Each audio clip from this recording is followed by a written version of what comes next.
Imagine waking up on a Tuesday morning, checking your bank account, and seeing money flowing in while you sip coffee on a beach somewhere in Thailand. No boss, no meetings. Just 4 hours of work per week and total freedom.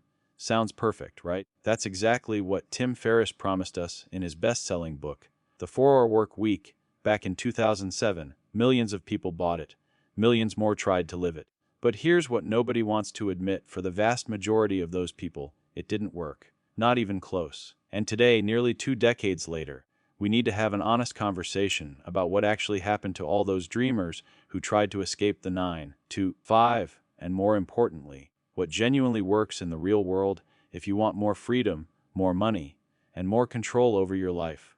Let's start with some uncomfortable truth. When the 4-Hour Work Week exploded onto the scene, it sold over 2 million copies and spent 4 years on the New York Times bestseller list. Tim Ferriss became a household name, launching a media empire that includes podcasts, angel investments, and multiple other books. But here's the thing that should make you pause: Tim Ferriss himself doesn't work 4 hours a week. In interviews over the years, he's admitted that the title was partly marketing genius and partly aspirational rather than literal. His podcast alone, The Tim Ferriss Show, requires extensive research, interview preparation, editing, and promotion. His investment portfolio demands constant attention. His writing projects consume months of intensive work. So if the guy who wrote the book doesn't actually live the 4-hour work week, what does that tell us? It tells us that the premise, while seductive, was always more fantasy than blueprint. Research from the Bureau of Labor Statistics shows that the average American entrepreneur works approximately 51 hours per week, not 4. A study published in the Harvard Business Review found that successful business owners typically work even more in their first 5 years, often exceeding 60 hours weekly. The data simply doesn't support the idea that you can build something meaningful while barely working. But before you feel completely deflated, here's where things get interesting. The 4-hour work week wasn't entirely wrong. It was just incomplete. Tim Ferriss identified several legitimate principles that do work, but he packaged them in a wrapper that set unrealistic expectations. Let's break down what actually works when you strip away the hype. First, the concept of automation and delegation is absolutely valid. Ferriss was right that many entrepreneurs waste enormous amounts of time on tasks that could be handled by others or by systems. According to a study by Shiro, small business owners spend an average of 15 hours per week on administrative tasks that could be automated or outsourced. That's nearly 2 full workdays lost to things like data entry, scheduling, and basic customer service. Companies that implement proper automation tools and virtual assistants do see significant time savings. But here's the catch: setting up those systems requires substantial upfront work. You can't just snap your fingers and have a perfectly automated business. It takes months of trial and error, hiring and firing, building standard operating procedures, and constant refinement. Second, the idea of creating passive income streams is real, but it's far more difficult than the book suggests. Yes, digital products, online courses, affiliate marketing, and licensing deals can generate income while you sleep. However, a report from ConvertKit found that only about 5% of online course creators make more than $1,000 per month from their courses. The median annual income for creators on platforms like Patreon is approximately $68. These aren't typos. The vast majority of people attempting to build passive income streams earn almost nothing. The ones who succeed spend years building audiences, refining their offerings, and reinvesting profits. It's not passive at all in the beginning, and even later, it requires ongoing maintenance and updates. Third, the principle of focusing on high-value activities while eliminating time wasters is perhaps Ferriss's most valuable contribution. The 80-20 rule, or Pareto principle, genuinely applies to business. Research consistently shows that roughly 20% of your clients generate 80% of your revenue, and 20% of your activities produce 80% of your results. Successful entrepreneurs who apply this principle ruthlessly cut low-value activities and double down on what works.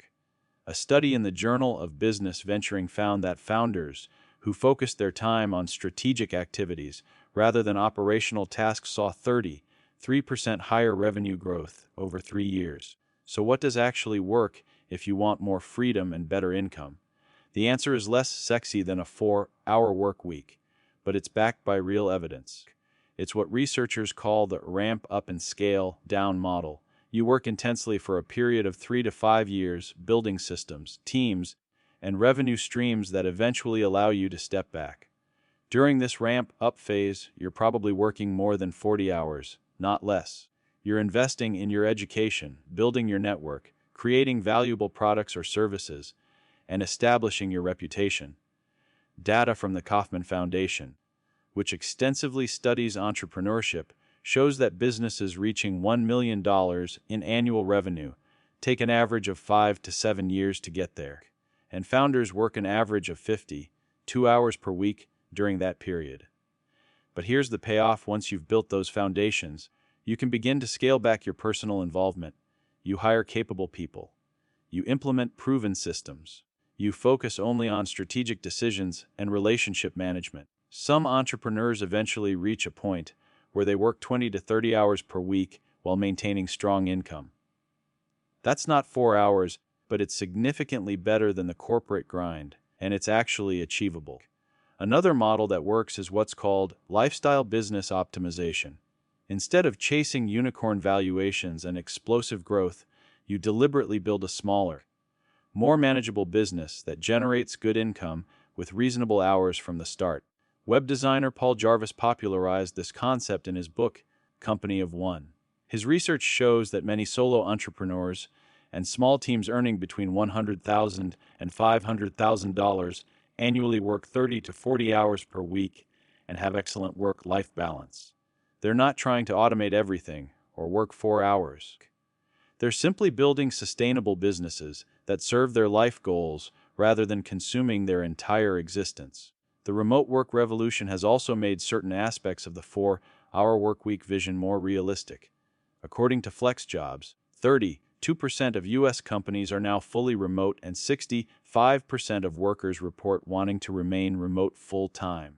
This geographic flexibility means you can indeed work from anywhere with internet access.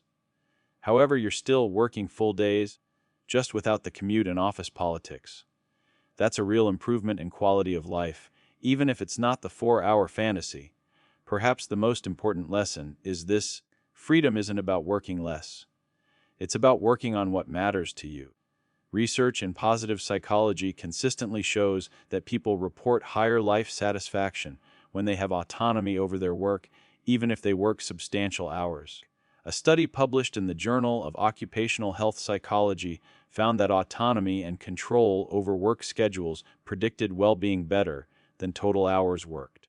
In other words, working 50 hours on your own business that you're passionate about can feel better than working 40 hours in a job you hate. So here's the bottom line: the 4-hour work week was a compelling dream, but it was never a realistic roadmap for most people.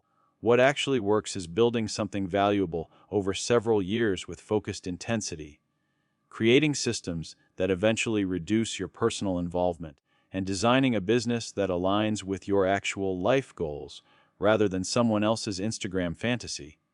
It's harder than Tim Ferriss made it sound, but it's also more achievable than complete failure.